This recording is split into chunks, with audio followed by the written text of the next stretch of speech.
Assalamualaikum warahmatullahi wabarakatuh. Apa kabar? Senang sekali saya Rusman Arif bisa kembali menjumpai Anda semua. Berhati-hatilah dengan Aceh. Saya kira peringatan ini penting kita sampaikan ke semua pihak nih, bukan hanya aparat keamanan tetapi juga warga Aceh sendiri. Terutama ini kalau dari dua kelompok ini adalah anak-anak muda mungkin tidak terlampau atau belum pernah mengalami konflik di Aceh yang berkepanjangan. Karena kalau tidak hati-hati, eskalasi yang terus terjadi akibat ketidakpuasan terhadap pemerintah, akibat aksi pengibaran bendera Aceh Merdeka yang kemudian menimbulkan atau mengundang reaksi dari aparat keamanan itu bisa menimbulkan konflik baru yang kita tidak tahu nanti kemana akan berujung dan tentu kita tidak berharap itu terjadi seperti di masa lalu karena kemudian ini kan daerah Aceh ini berkali-kali saya mengingatkan adalah wilayah yang rawan karena perjalanan sejarahnya menunjukkan bahwa daerah ini banyak sekali terjadi pergolakan yang diakibatkan ketidakpuasan terhadap pemerintah pusat. Dan ini kalau berkaitan dengan soal bantuan kan juga kaitannya dengan soal itu.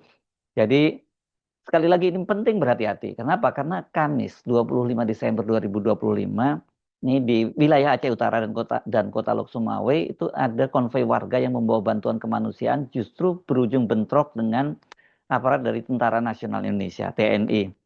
Insiden ini dipicu oleh pengibaran bendera bulan bintang, simbol yang selama ini diasosiasikan dengan gerakan Aceh Merdeka dalam iring-iringan bantuan. Situasi yang sekarang ini kan mestinya menjadi ruang empati dan solidaritas berubah menjadi ketegangan. Aparat membubarkan massa, warga bereaksi, adu mulut terjadi, bahkan ada satu adu pukul dan satu orang itu diamankan.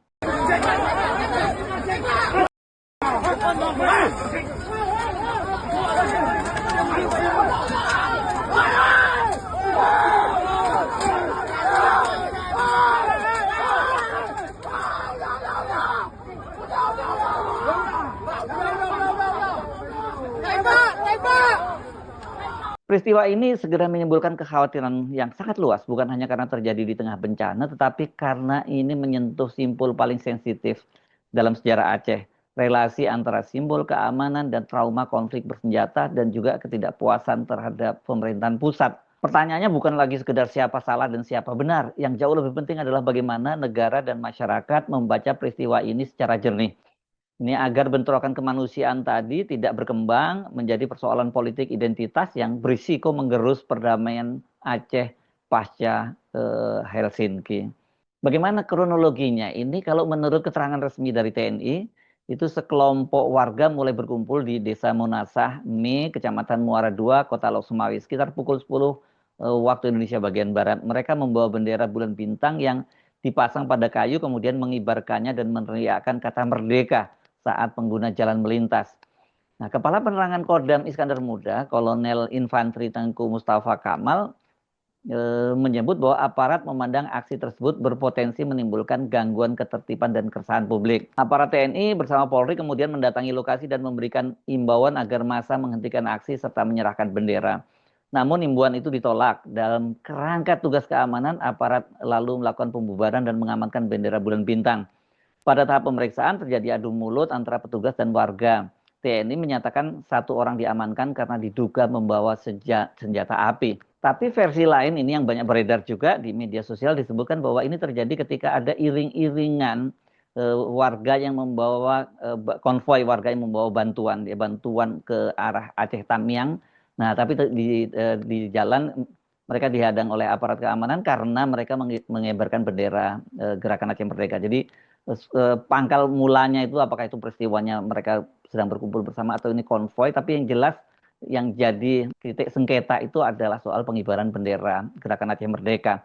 Dari sudut pandang aparat, tindakan tersebut ditempatkan sebagai upaya menjaga stabilitas keamanan dan mencegah eskalasi yang lebih besar. Namun kan persoalannya bukan hanya pada tindakan itu sendiri, melainkan pada konteks pembubaran terjadi di tengah konvoi bantuan kemanusiaan. Kemudian itu di wilayah dengan sejarah konflik panjang dan pada saat masyarakat berada dalam kondisi psikologis yang sangat tertekan pasca bencana. Ini jadi mereka gampang meledak, gampang marah gitu ya, mendengar informasi yang tidak tepat, walaupun informasinya belum tentu valid, itu bisa menimbulkan memicu kemarahan. Saya membaca di media pengamat politik Aceh dan dosen ilmu politik Universitas Syah Kuala, Effendi Hasan, ini memberikan peringatan yang sangat serius.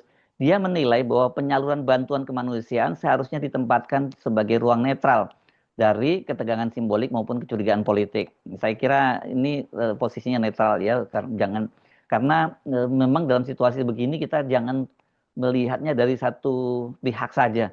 Karena ini akan bermasalah kalau kita lihat dari satu pihak, baik dari sisi warga maupun dari sisi aparat keamanan. Menurut Effendi, dalam situasi bencana, keselamatan korban dan percepatan pemulihan harus menjadi orientasi utama semua pihak. Setuju? Memang harus begitu, ya? Nah, ketika simbol apapun maknanya menjadi fokus utama, maka tujuan kemanusiaan bergeser dalam konflik, ke dalam kondisi seperti itu, pihak yang paling dirugikan justru korban bencana. Dia mengingatkan bahwa Aceh memiliki pengalaman konflik panjang selama puluhan tahun, sehingga pendekatan keamanan yang kaku tanpa komunikasi persuasif berisiko membuka kembali trauma kolektif masyarakat. Negara, kata Effendi, harus hadir sebagai pelindung dan penenang, bukan sebagai sumber rasa takut. Peringatan ini penting karena bukan dimaksudkan untuk membenarkan pengibaran bendera simbol tertentu, melainkan untuk menekankan bahwa pendekatan yang keliru di ruang kemanusiaan dapat memperlebar jarak psikologis antara negara dan warga. Saya kira dari sisi warga pun juga harus posisinya juga harus sama seperti itu ya. Jadi bukan hanya TNI yang dituntut, tapi juga warga juga harus dituntut juga punya sikap yang sama. Wakil Gubernur Aceh Fadlullah secara terbuka juga menyayangkan insiden bentrokan itu. Dia menekankan bahwa insiden itu tidak boleh mengalihkan fokus dari misi utama membantu masyarakat yang terdampak bencana. Ini panggilannya Dekfat biasa di situ ya, mengajak semua unsur TNI, Polri, mantan kombatan GAM, relawan, dan masyarakat untuk kembali bersatu dan menjaga kekompakan. Dan secara khusus dia meminta aparat keamanan di lapangan menahan diri agar tidak terjadi eskalasi yang justru mengganggu penanganan bencana. Pesan pemerintah Aceh ini penting dibaca sebagai upaya untuk meredam ketegangan. Pemerintah daerah berada di posisi yang rumit. Di satu sisi harus menjaga hubungan dengan aparat negara, di sisi lain juga harus merawat sensitivitas masyarakat Aceh yang memiliki pengalaman historis panjang dengan pendekatan keamanan. Di samping itu mereka kan juga yang langsung juga berhadapan dengan masyarakatnya sendiri. Dan mereka ini nanti yang dituntut oleh masyarakat ketika misalnya bantuan lambat, rehabilitasi tidak berjalan, dan sebagainya. Seruan untuk menahan diri itu juga disampaikan oleh mantan kombatan. Ya, ini Komite Peralihan Aceh. Ini melalui juru bicaranya Zakaria Yakub meminta semua pihak menahan diri dan tidak membesar-besarkan insiden tersebut. Komite Peralihan Aceh menilai konvoi bantuan dan penggunaan simbol-simbol Aceh sebagai ekspresi solidaritas dan empati terhadap korban bencana, bukan sebagai tindakan provokatif. Zakaria menegaskan bahwa KPA tetap berkomitmen penuh pada nota kesepemahaman Helsinki dan menjaga Aceh tetap damai dalam bingkai NKRI. Dan dia juga menolak kalau ada generalisasi terhadap Komite Peralihan Aceh terkait isu senjata api. Karena memang katanya ditemukan juga senjata api gitu ya. Dan ini dia meminta agar kasusnya ini disikapi secara objektif dan proporsional.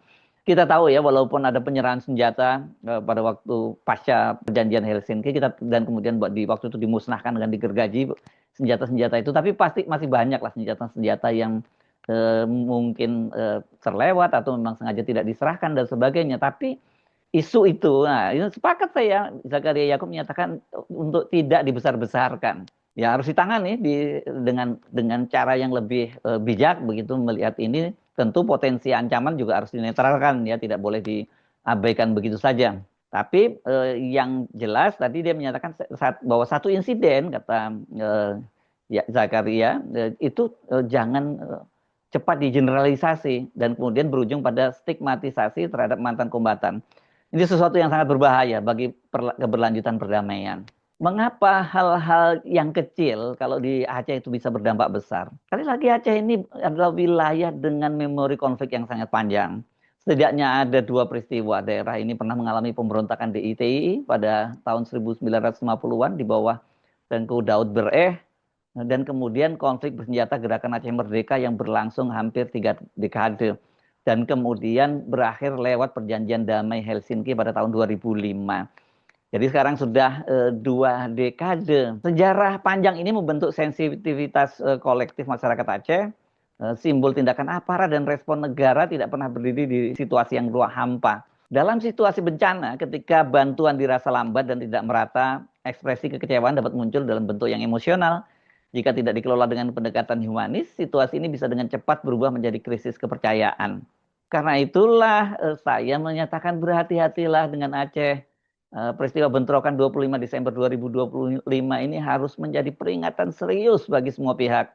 Pemerintah dan aparat keamanan perlu ekstra hati-hati menempatkan pendekatan persuasif dan dialog sebagai pilihan utama dalam situasi kemanusiaan. Penegakan keamanan tidak boleh mematikan empati. Di sisi lain, masyarakat juga perlu menahan diri.